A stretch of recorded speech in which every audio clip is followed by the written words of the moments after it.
Welcome to the Mind Vine podcast, where we challenge the stigma associated with mental illness through conversations about a variety of issues impacting mental health.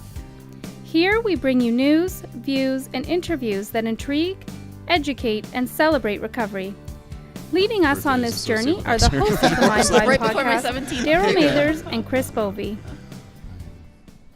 Well, I'm going to start by introducing our special guest today. So I'm Daryl Mathers. I'm with my co-host Chris Bovey of the Mind Vine podcast, and I think it's kind of a special edition of our podcast today because we have Chelsea and Dr. Nadia Duso with us. And Chelsea's kind of somebody that you would recognize around Ontario Shores. We were just talking this morning with somebody, and they're like, yeah, I've seen your picture around all over the place. And I know in communications and public affairs where Chris and I work, Chelsea's a rock star. She's done a lot of work for us. She's appeared on Global and CBC. You've done stuff with our local media as well. You've spoken at events here. You've done a lot of work, and I know you two have a special relationship as well. So we'll get into a little bit of that. Maybe Chris can start. Well, tell them about your mom. What does your mom do? My mom walks around with the annual report in her purse and flashes it to everyone she meets. So maybe a good place to start is your story. Maybe we can talk a little bit about your experience with mental illness and how you eventually came here and kind of the road that led you here.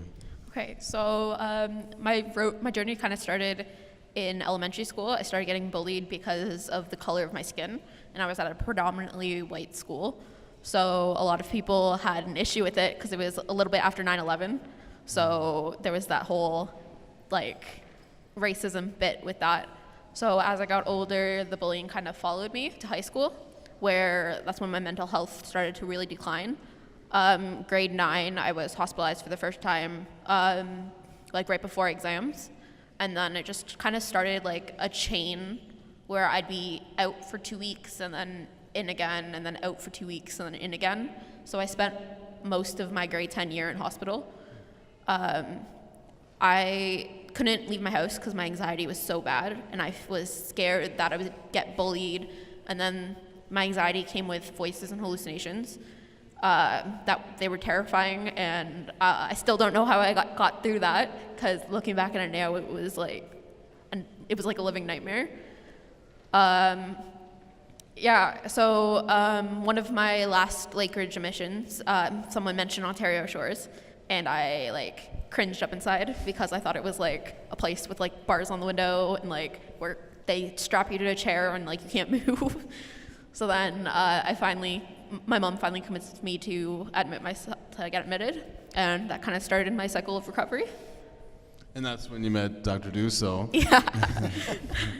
But before we get into that, just your story in school, one of the things we've talked about before, you mentioned bullying, and I know that you were subjected to physical bullying, but also social media bullying. Yeah. And I know for people of my vintage and who are familiar with social media, but maybe not necessarily the perils of it for young people growing up like you were. Can you talk a bit about what that social media experience was like when you're being bullied in high school? For me, social media, cyberbullying was kind of unheard of because social media was just at its peak, starting to peak. So they were like, why don't you just block it? And no one understood how much social media could hurt. It started with Facebook group. Someone started a I Hate Chelsea Loud page, and my classmates would just bag on me and post pictures of me and stuff like that.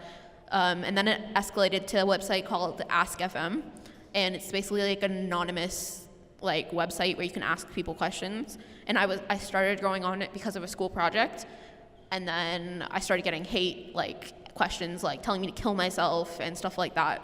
And it was really because I was already in a bad place, so it kind of made it 10 times worse. And then people would take pictures of me and make memes out of me, and because I break down crying easily because of my anxiety, so it became a game to them, and they'd keep count of it and put it online, and there was no repercussions because no one knew the extent of what cyberbullying could do. And it was not till recently that they cracked down on cyberbullying, but it was really detrimental to my mental health. was just going to mention earlier when you talked about what you thought Ontario Shores was and the fear.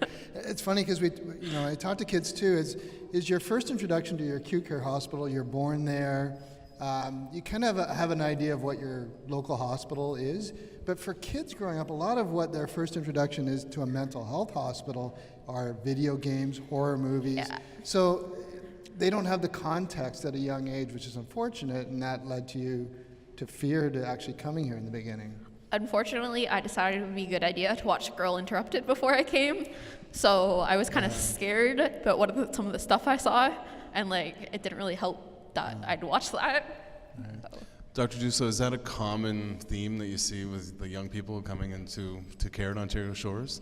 Yes, absolutely. I think typically in our admission times, when we start with the initial admission, there's a lot of questions about what are the expectations, what is my day going to look like. There's a sigh of relief when they walk onto the unit and see that it's actually pretty nice and staff are really friendly and there's no chair that you're strapped to.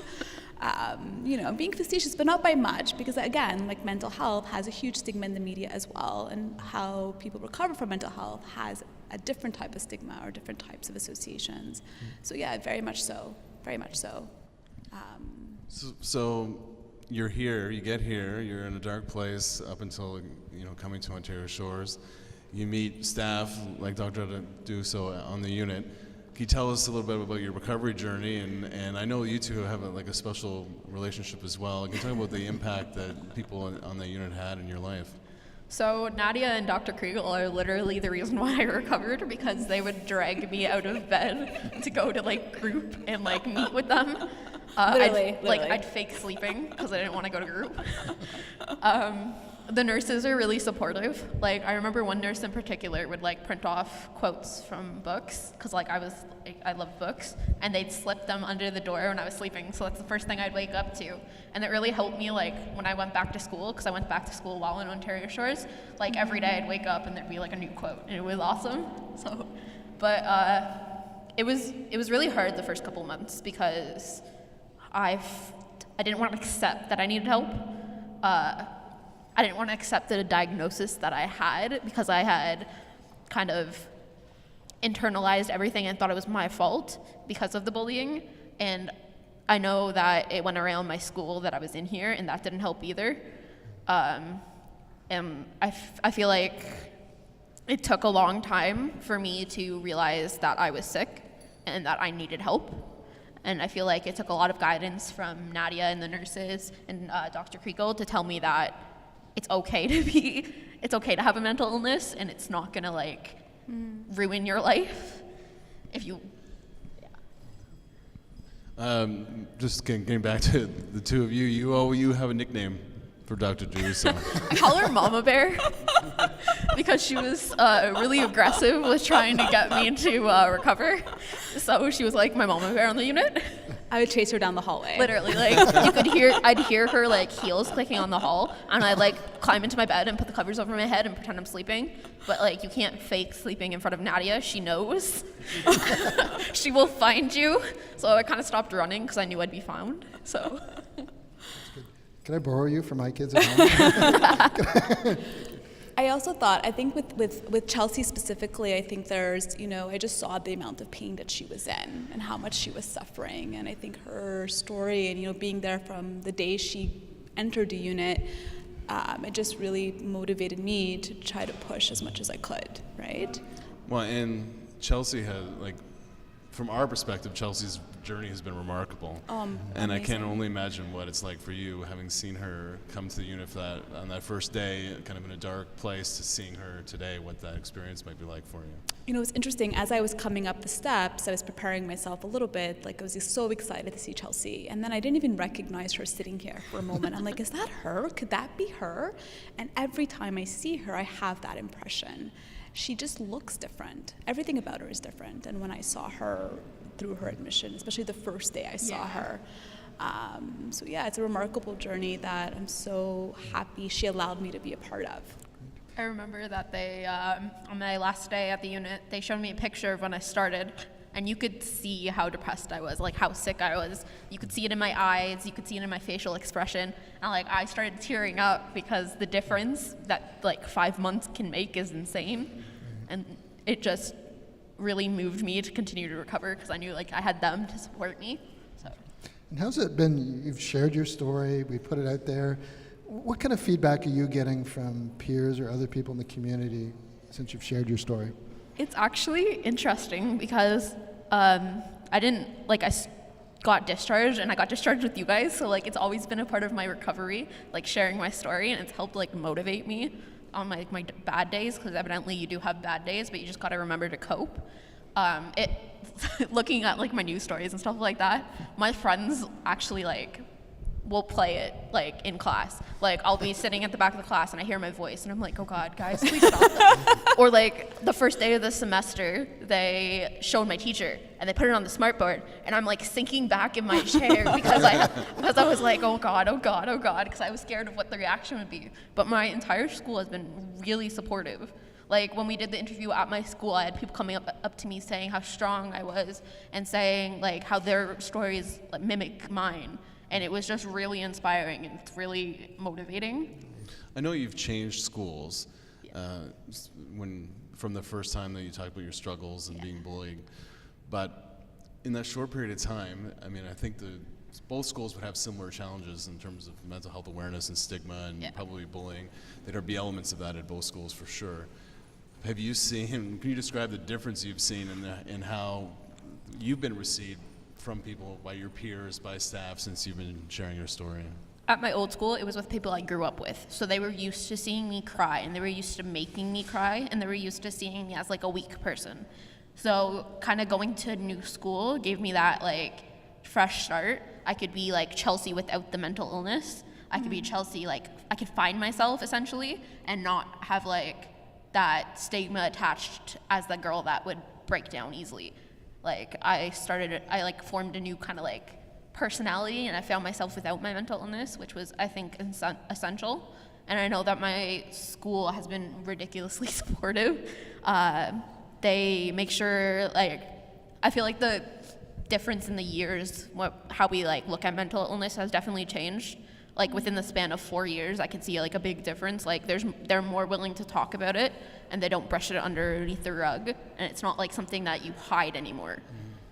Well, something that's you can't hide anymore right now is the Netflix series 13 Reasons Why, and it's an adaptation from a book that I think it has been around for about 10 years actually, and I think I read the other day it's been published in 34 countries. Very popular novel, and it's very controversial for many reasons. One, it focuses on a young girl's suicide, and to give anybody who hasn't seen it kind of a synopsis of it.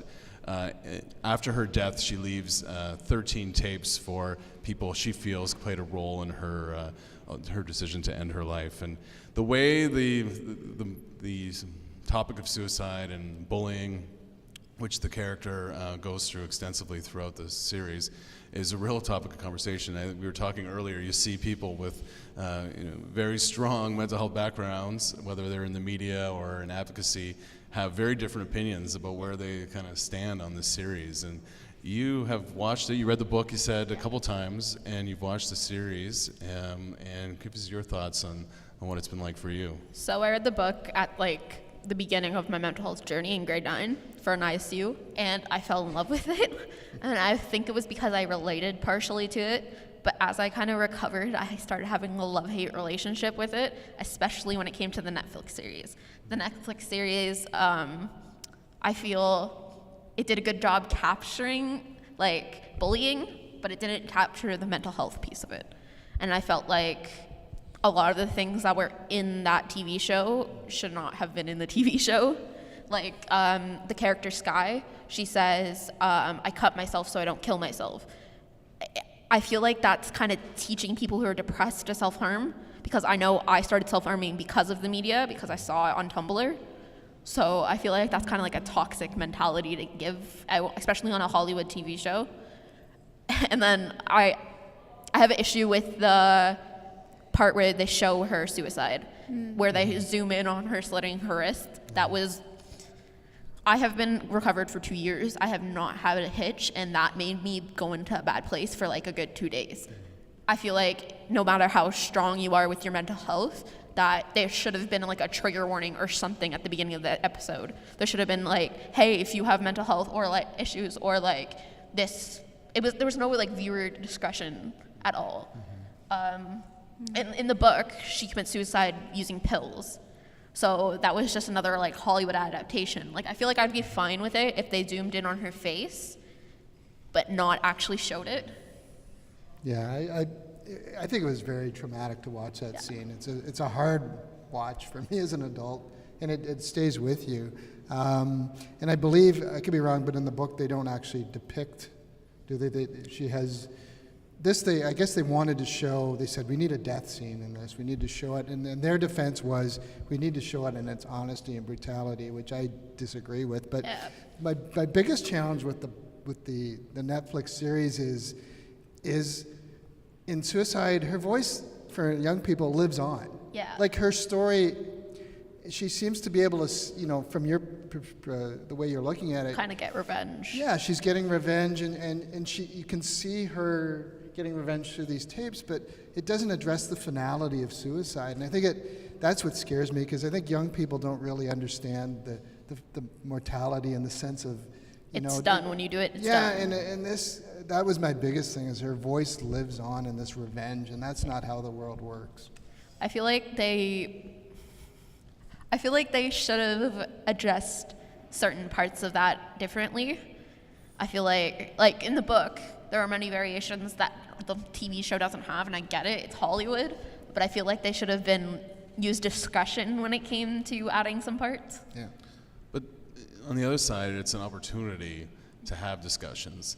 And maybe Dr. Dusso, you can chime in on that piece, because there's not a lot of TV shows or anything in the media that can ignite positive conversations. Like there might be some negative aspects of the show or controversial pieces that we'd rather not see, but in the end, young people and adults alike, we're talking about this show. We're talking about the topic of suicide. We're talking about its gaps, and that I think is a benefit. Mm-hmm. I see both sides. I see the side where it gives awareness to what suicide can be, right? And it gives awareness to how real it can be and how devastating it can be for the people that are not only the adolescents, but the people in the families and the community. The other piece is also, how it's portrayed. It can be, hearing what Chelsea said, where it can get her to have a bad day, right? Where there isn't necessarily a warning, or at least some support or some way of chiming into the audience that these are important and graphic scenes that are coming up, or these can be triggering moments. And if the media is going to present things on suicide, or is going to present something on mental health, then I think it has to do it in a way that represents it as well. Yeah, I think we can't, as much as we want to advocate to filmmakers or authors to do the right thing, they're going to do what they want. Exactly. And if it's not 13 Reasons Why, it'll be something else. And we need to have these discussions. But I still think there's an opportunity. And one of the things I hated about 13 Reasons Why is when she started to disclose. The counselor was an idiot, right? Sorry, he was. And I think, watching that, it was very much, adults won't help you. Yeah, it almost was like the you're message fending that for there is no yourself. help That's what I worry available. about. That's what I worry about. It's really, I think, how it plays out, right? So if there is something that comes into awareness, like the effects of bullying or suicide or anything about mental health, then it really needs to represent what it looks like, right? Because like even, Chelsea, before you came in, you had ideas of what this place would be like.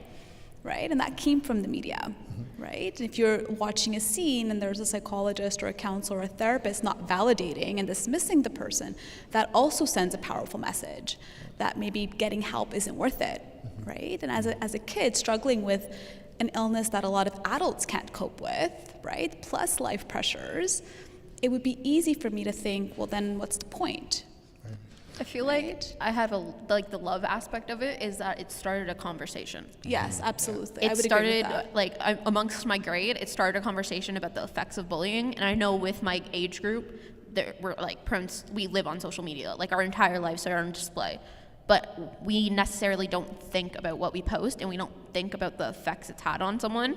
So like I feel like the people that bullied me, if they saw that like 13 Reasons Why and understood what it could do to a person, I feel like that would be an amazing part that this show could give. That was the part that really stuck with me too. Is the social? I thought of all the things that are portrayed in that series, the social media piece is the most accurate. And how quickly things can get around a school and a community, and how young people, they're growing up under surveillance. Like every little misstep, there could be somebody there with their cell phone camera or somebody there to capture it and spread it around the school. And I thought they did a good job of showing how dangerous kind of the era that kids are growing up in is. I feel like they also did a good job capturing the fact that there's only one side on social media. You only get the side of the poster. You don't get the side of the person that's in the photo or the post. You get the perspective of them. So like when the picture got leaked of her on the slide, people automatically assumed it was because she was doing sexual acts, while it was actually because she was going down a slide and her skirt came up. So I feel like it made us more aware of the fact that there's different perspectives to each story. I think we have to be careful. Like, I know there's a lot of schools like, don't watch this. I think the worst thing you can say to a kid is don't watch something. Yeah, it's going to make them watch it more. And I think we have to embrace these things, but also, especially knowing the people behind this. Like you can say, and I know the producers have said this, it's for mature audiences only, but when you have Selena Gomez as a producer who grew up on the Disney Channel, when you have actors that you grew up with Goosebumps, your adolescents are going to watch the show because these are the young people that they watched in the Disney stuff. So they're going to, even though you can say it's just for mature audience, it's not realistic. Especially when it's everywhere on the media and everyone's reporting about it. You want to see what the hype is. Absolutely. Well, speaking of hype, I know you have big news that you want to share. We're kind of getting off topic. I'll let you talk about it, but I know we're quite proud of not only the work that you've done in terms of moving forward in life, but in the advocacy work that you're doing, but the next stage in your life. Can you tell everybody what you're going to be doing? So I got accepted to Trent University, and I start in the fall, and I'll be completing a Bachelor of Social Work. It's weird for me because I never believed I'd like recover enough to graduate high school, and I'm about to walk across the stage in June, which is. Have you had time to kind of reflect at all about how, like you talked about the last 2 years of your life, everything that you've accomplished? Oh yes, I definitely look back on where I was, because May 28th makes my 2-year out of hospital. So I look back on where I was before I was admitted, while I was admitted, and after I was admitted, and see like I am a totally different person now. I am Chelsea without my mental illness, while my mental illness used to define me. And it used to be like, you knew Chelsea as a girl with anxiety and depression. Now you know Chelsea as the person with the hobbies, person who's obsessed with comic books, or the person that's going to university next year. It's just an amazing, it's been an amazing journey. And we know Chelsea as the brave person who continues to fight for others, and we appreciate it. So thank you both for being here today. It was great discussion. Thank you. Thank you.